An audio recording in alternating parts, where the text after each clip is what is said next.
नमस्कार मित्रांनो, आपल्या पशुसेवा युट्यूब चॅनेलवरती आपले मनापासून स्वागत आहे. आजचा तिसरा दिवस आहे. आज एपीचा तिसरा बुलची आपण संपूर्ण डिटेलमध्ये माहिती पाहणार आहोत.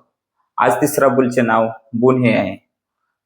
तर मित्रांनो, तुम्ही बघू शकता चित्रामध्ये बुन बुन हे जर्सी मध्ये मोडतो. एबीचा तिसरा बुल. तर मित्रांनो, तुम्ही बघू शकता ह्या बुलचे नाव बुन हे आहे. तर मित्रांनो, एबेचा जर्शीतला प्रकार कसा ओळखायचा हा बऱ्याच जणांना माहित नाही. बऱ्याच शेतकऱ्यांचं असं म्हणणं असतं की पूर्ण तांबडी गाय आली की ही जास्त क्वालिटीची नसते. शेतकऱ्यांचा असा ग्रह झाला की काळी पांढरी म्हणजे फुल याच्यामध्ये असे मोडते. तर शेतकरी मित्रांनो, असे अजिबात काही नसते. तर मित्रांनो, तुम्ही बघू शकता सगळ्यात पहिली गोष्ट म्हणजे जर्सी गाय कशी ओळखायची. तर तुम्ही पाहू शकता या चित्रामध्ये. तर जर्सी गाईचे इकडे तांबडा आहे आणि खालचा भाग तुम्ही बघू शकता पांढरा आहे. त्याच्यानंतर तुम्ही त्याची मान बघू शकता. तर मान थोडीशी आखूड असते आणि तोंडाचा भाग, नक्या भाग खाली खुर एकदम काळे असतात आणि मागचा भाग थोडासा उंच असतो. त्याच्यानंतर कासेच तुम्ही बघू शकता कशी कास आहे वगैरे. त्याच्यानंतर कासेची शीर बघू शकता कशी दिसते, शेपटी बघू शकता कशी. तर मित्रांनो, अशा प्रकारे जर्सी गाय कशी ओळखायची ते आपण तुम्हाला या चित्रामध्ये दाखवले गेले आहे. तर मित्रांनो, जर्सीतला सगळ्यात महत्वाचा ही गाय दूध किती देते. तर मित्रांनो, ही गाय एचएफ एवढी जास्त गाय दूध देत नाही.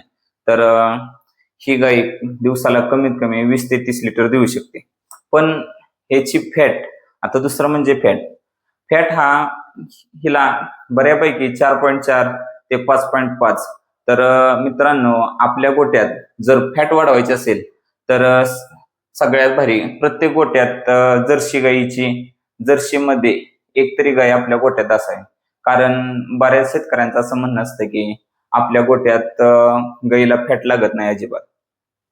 तर मित्रांनो, ही गाय आपल्या गोट्यात जर ठेवली तर बऱ्यापैकी आपल्या दुधाला चांगली क्वालिटी मिळून आपल्याला चांगला दर मिळू शकतो. तर मित्रांनो, ह्या गायीची फॅट. तर तिसरी गोष्ट म्हणजे तर ह्यांचा चारा. तर मित्रांनो, सगळ्यात महत्वाची गोष्ट आहे, शेतकऱ्यांना माहित नाही की चाऱ्याचे नियोजन कसे करायचे.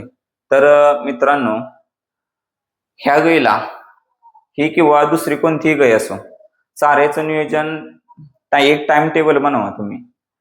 ह्या टायमिंगला एवढा चारा दिला पाहिजे. तिला जेवढा जास्त रवत करता येईल तेवढी ही गाय दूध देणार आहे व तेवढंच दूध दिल्यामुळे आपल्या गोट्यातील सुधारणा होणार आहे. तर मित्रांनो, समजा ही गाय किती लिटर दूध देऊ शकते ही आपण एक उदाहरण पाहू. ही गाय समजा 30 लिटर दूध देते, तर तिला आपण चारा किती देऊ शकतो. तर दिवसाला तिला चारा वाला आणि सुका 25 ते 30 किलो वाला चारा पाहिजे. आणि वाल्या चाऱ्याचं म्हणलं तर त्यामध्ये आपण मका देऊ शकतो, घास देऊ शकतो, मका घास, लसूण घास वगैरे. त्याच्यानंतर सुका चारा का द्यावा. तर मित्रांनो, सुका चारा हा रवत जास्त सुका चाऱ्यामुळे होतो आणि त्याच्यामुळे गाय रवत झाल्यामुळे दुधाला आणखीन जास्त उतरू शकते. आणि सगळ्यात महत्वाचं, गायीचा रवत होणे गरजेचं आहे. गायीचा रवत झाल्यानंतर आजार पण कमी होतो. त्याच्यानंतर ज्या जास्त दुधाच्या गायी असतात किंवा रेग्युलर दूध देणाऱ्या, सगळ्यात महत्वाचं मिनरल मिक्सचरची अतिशय गरज आहे. एक 14% त्याला खाद्य देणं, खुराक देणं गरजेचं आहे. तर त्याच्या 25% आपण खाद्य देऊ शकतो. त्याच्यानंतर पेंड 25%, खपरी पेंड असेल किंवा गोळी पेंड असेल त्याच्या.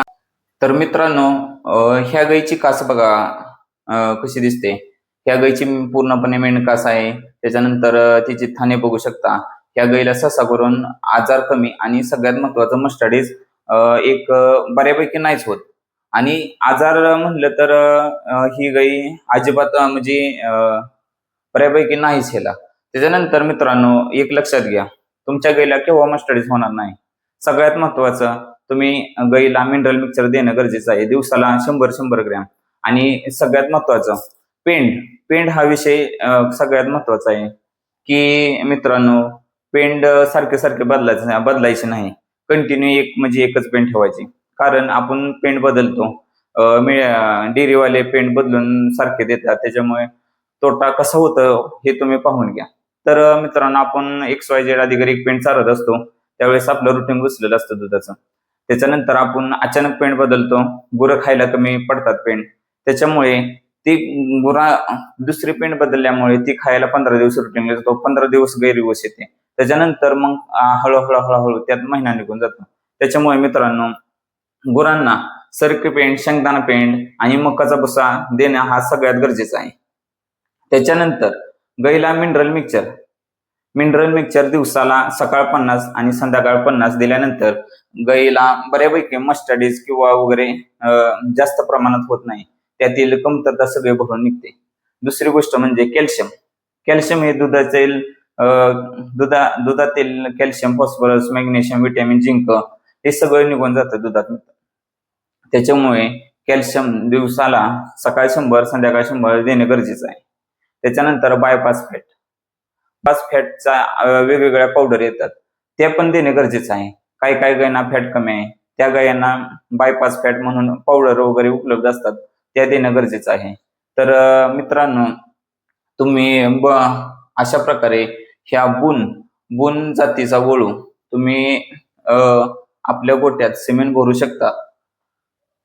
तर मित्रांनो असेच नवीन व्हिडिओ पाहण्यासाठी आपल्या चॅनलला लाईक करा, शेअर करा आणि सबस्क्राईब करायला विसरू नका. धन्यवाद.